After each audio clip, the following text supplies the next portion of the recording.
जय हिंद दोस्तों, Vande Mataram. Social media का जमाना है। आज के दौर में कोई भी प्रोपेगेंडा फैलाने में देर नहीं लगती और एजेंडा तो आपका जो भी हो आप कैसे भी सिद्ध कर सकते हैं, लेकिन जब आपके विरोधी ही आपके फैन बन जाएं तब क्या कह सकते हैं।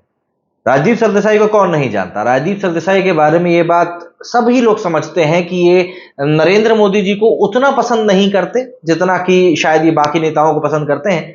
बट जैसा कि मैंने आपको कहा, जब विरोधी ही आपके फैन बन जाए, और इस समय राजदीप सरदेसाई का एक इंटरव्यू वायरल हो रहा है या एक डिस्कशन वायरल हो रहा है, ललन टॉप चैनल का वो डिस्कशन है जिसमें कि वो नरेंद्र मोदी जी के बारे में कुछ बातें करते हुए समझ में आ रहा है, जिसमें कि वो क्लियर तौर पर कह रहे हैं कि क्यों नरेंद्र मोदी को अंडर एस्टिमेट करना सबसे बड़ी गलती होगी एंड गुजरात का शेर वापस आएगा, ये बात तय रूप से है। देखिए, राजदीप सरदेसाई के मुंह से इस तरह की बातें सुनना कई लोगों को आश्चर्यचकित कर सकता है, लेकिन वो इससे पहले भी नरेंद्र मोदी की राजनीति को लेकर, उनके राजनीतिक एक्सपीरियंस को लेकर काफी बड़ी बातें बोल चुके हैं, जिसमें कि उन्होंने एक बहुत बड़ा एग्जांपल दिया था कि किस तरीके का एक एक्सपीरियंस मिक्स नरेंद्र मोदी के पास में। उनका वीडियो वायरल हुआ था जिसमें कि उन्होंने कहा था कि करीब 10-12 साल प्रचारक रहे संघ के, करीब 15 साल संघ के प्रचारक रहे। एक प्रचारक के तौर पर आपको बिना पैसों के कई जगहों पर जाना होता है, लोगों से बातचीत करनी होती है, समझना होता है, काफी सारी चीजें होती हैं। इसके बाद फिर वो गुजरात के सीएम रहे। भाजपा के लिए उन्होंने अंडरकवर काम किया। अंडरकवर मतलब सेकंड पोजीशन पर रहकर, सेकंड लाइन में रहकर उन्होंने काम किया एंड फिर वो देश के प्रधानमंत्री रहे। तो इतना जब आपके पास में मिक्स आता है एक्सपीरियंस का, तो ऑब्वियस सी बात है वो करिश्मा करता ही।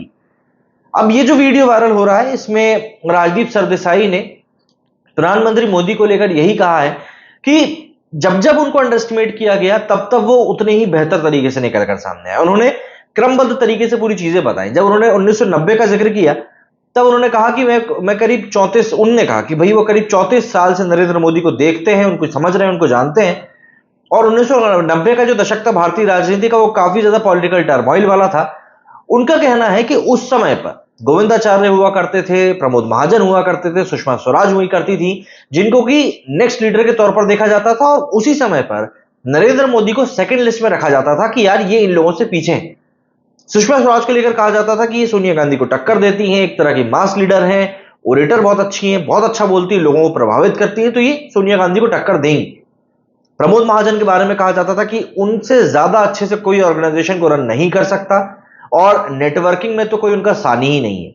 लेकिन बाद में हमने देखा किस तरीके से इन सभी चीजों को पीछे छोड़ते हुए, इन सभी बातों में नरेंद्र मोदी कहीं ना कहीं हर चीज का बेस्ट निकाल कर लिया। चाहे आप एक ऑर्गेनाइजेशन को चलाने की बात कर लीजिए, चाहे आप एक ओरेटर की बात कर लीजिए, चाहे आप लोगों को इन्फ्लुएंस करने की बात कर लीजिए, नरेंद्र मोदी जितना बड़ा मास लीडर पिछले एक लंबे समय से भारत ने देखा नहीं था, जैसे वो निकलकर सामने आए। तो एक समय पर जहां लोग 90s में कहा करते थे कि यार नरेंद्र मोदी तो कहीं से कहीं तक भी मास लीडर नहीं बन सकते, वो उतने ही बड़े मास लीडर बन के निकल के आए। ये मैं नहीं कह रहा हूं, ये राजदीप सरदेसाई ने ही कहा है। यहां पर ये बात आप लोग बिल्कुल सही तरीके से ध्यान में रखिएगा। इसके बाद गाड़ी थोड़ी और आगे बढ़ी। 2001 में उनको गांधीनगर बुलाया गया। तब लोगों ने कहा, कह रहे नरेंद्र मोदी ने तो हमेशा ही आरएसएस के लिए काम किया है, बीजेपी के लिए पीछे बैठकर काम किया है, उनको चुनाव लड़ने का कोई एक्सपीरियंस नहीं है, उनको नहीं पता कि पब्लिक से किस तरीके से कब क्या बात करनी है, चीजों को वो हैंडल नहीं कर पाएंगे। वाघेला और केशुभाई की लड़ाई उस समय चली रही थी वहां पे गुजरात में, तो इन सब चीजों के बीच में हद से 1-2 साल टिक पाएंगे, ज्यादा कुछ टिक नहीं पाएंगे। लेकिन गुजरात में भी फिर नरेंद्र मोदी 1-2 साल नहीं बल्कि पूरे 12 साल टिके। एंड देखिए, 12 साल कोई छोटा मोटा वक्त नहीं होता, क्योंकि इस वक्त में ना सिर्फ मोदी जी टिके बल्कि उन्होंने गुजरात मॉडल कुछ ऐसा पेश किया दुनिया के सामने कि भारत की तरफ लोग देखने को मजबूर होने लगे। इवन इंडिया के अंदर ही लोग गुजरात की तरफ देखने लगे कि यार ये किस तरीके से काम कर रहे हैं, हमको भी इस तरीके से काम करना। और देखिए, ये सब चीजें कहीं ना कहीं एक एग्जाम्पल सेट करती हैं कि यार चीजें जो है ना बेहतर हो सकती हैं, बस आपको करने वाला चाहिए।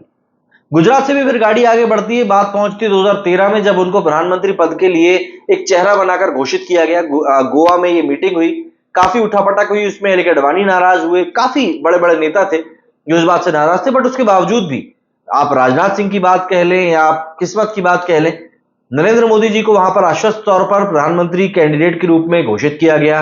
लोगों ने कहा कि गुजरात के समय के इनके कुछ दाग है जो इनका पीछा नहीं छोड़ रहे हैं, वो छवि इनकी खराब हो सकती है नेशनल पॉलिटिक्स में आने पर। कई लोगों ने कहा कि अरे गुजरात को संभालना है, भारत को संभालना अलग बात होती है, लोग इनको एक्सेप्ट नहीं करेंगे। बट 2014 में जिस तरह की लैंडस्लाइड विक्ट्री भाजपा को मिली, जिस तरह का बहुमत भाजपा को मिला, किसी को ऐसी उम्मीद नहीं थी। और लिटरली उस चीज का एग्जाम्पल आज तक लोग देते हैं कि यार क्या है, खैर वो चुनाव जीत गए, उसके बाद फिर लोगों ने सवाल उठाया।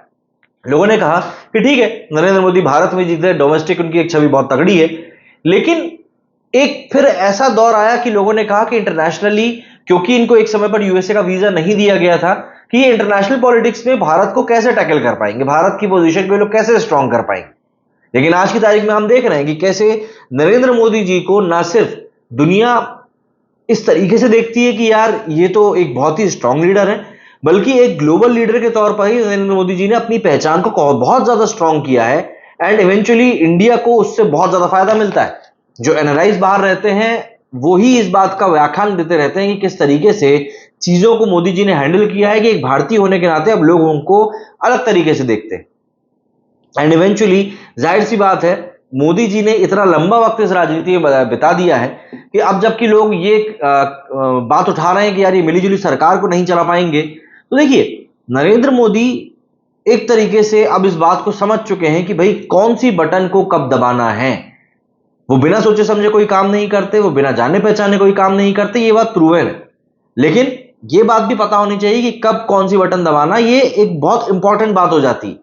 और इसी चीज को लेकर लोग नरेंद्र मोदी को कहीं ना कहीं अंडर एस्टिमेट कर रहे हैं। इसके अलावा एक और चीज जो राजदीप जी ने अपने से पूरे डिस्कशन में कही कि नरेंद्र मोदी के अंदर दरअसल एक दो तरह की पर्सनैलिटी है। एक पर्सनैलिटी तो उनकी वो है जो कि हमेशा डोमिनेट करना चाहती है कि भाई जहां पे भी मैं देखूं मुझको मेरी ही फोटो देखनी चाहिए, चाहे वो पेट्रोल पंप हो, चाहे वो वैक्सीन का सर्टिफिकेट हो, हर जगह पर मेरी ही फोटो होनी चाहिए। लेकिन अब यहां पर हम एक बदले हुए नरेंद्र मोदी को देख रहे हैं, जो कि इस समय जानते हैं कि हमको मिलीजुली सरकार बनानी है। तो उस तस्वीर में नीतीश कुमार भी आ रहे हैं, चंद्रबाबू नायडू भी आ रहे हैं, नरेंद्र मोदी भी आ रहे हैं, उनको कोई दिक्कत नहीं है सबको साथ में लेकर चलने से। और फिर देखिए आने वाले 7 से 8 महीनों में बड़े चुनाव होने वाले हैं, और ये चुनाव है हरियाणा, झारखंड और महाराष्ट्र में बड़े चुनाव हैं। अगर इन 3 जगहों के चुनाव में से भाजपा 2 जगह पर भी जीत जाती है, तो देखिए ये फिर भाजपा के लिए एक बड़ी जीत होगी। एंड एक बार फिर से नरेंद्र मोदी उतने ही स्ट्रांग बनकर निकलकर सामने आएंगे। तो मुद्दा बस इस पूरे डिस्कशन का यही था कि नरेंद्र मोदी को किसी भी पॉइंट पर किसी भी तरीके से आपको हल्का नहीं आंकना चाहिए। वो हमेशा ही आगे बढ़कर आए हैं, हमेशा ही इवॉल्व होकर आए हैं, एंड इवेंचुअली उन्होंने हमेशा ही ऐसे मार्क सेट किए हैं जिनको कि कई लोग कई सालों तक भुला नहीं पाए। अगर इन चीजों को ध्यान में रखेगा विपक्ष, तो शायद उनको ही टैकल करना आसान रहेगा कि हमें मोदी जी को टैकल आखिर कैसे करना है। ये बात बिल्कुल एविडेंट तौर पर क्लियर है। और हाँ, सबसे बड़ी दिक्कत एक ये भी है कि इस समय पर जिस तरीके से प्रोजेक्ट किया गया, खास तौर पे अपोजिशन और अपोजिशन को सपोर्ट करने वाले लोगों ने इस चीज को प्रोजेक्ट किया कि भाई नरेंद्र मोदी तो हार गए हैं, भाजपा तो हार गई है। लेकिन एक चीज देखिए क्या कुछ बदल गया है। भाई प्रधानमंत्री अभी कौन है? मोदी जी। अरविंद केजरीवाल और सोरेन साहब अभी भी जेल में है। होम मिनिस्टर हमारे अभी भी अमित शाह ही हैं। एस जयशंकर और निर्मला सीतारमण के हाथों में अभी भी उनकी मिनिस्ट्री जानी, मतलब फॉरेन मिनिस्ट्री और फाइनेंस मिनिस्ट्री अभी भी इन दोनों के पास जानी, ये बात भी तय दिख रही है। तो मोटे मोटे तौर पर तो कुछ भी नहीं बदला है। जो एक कोर था बीजेपी का वो तो अभी भी वही है। तो मुझे समझ में नहीं आ रहा कि ये लोग जो थोड़े बहुत भी खुश हो रहे हैं, ये किस चीज को लेकर आखिर खुश हो रहे हैं। भाई आप तो ये समझिए कि पूरा का पूरा अलायंस, अभी कांग्रेस ने एक तस्वीर पोस्ट करी, हम दो हमारे दो करके। आप तो 2 के 2 बता रहे हो, लेकिन आप जो 2 हो आपके साथ तो 37 लोग चल रहे हैं, फिर उसका क्या? समझ में नहीं आता कि दूसरे की तरफ उंगली उठाने के पहले ये लोग ये क्यों नहीं देखते कि हमारी तरफ कितने उठ सकते हैं। मेरे सुनियो फिलहाल उतना ही। जय हिंद, जय भारत।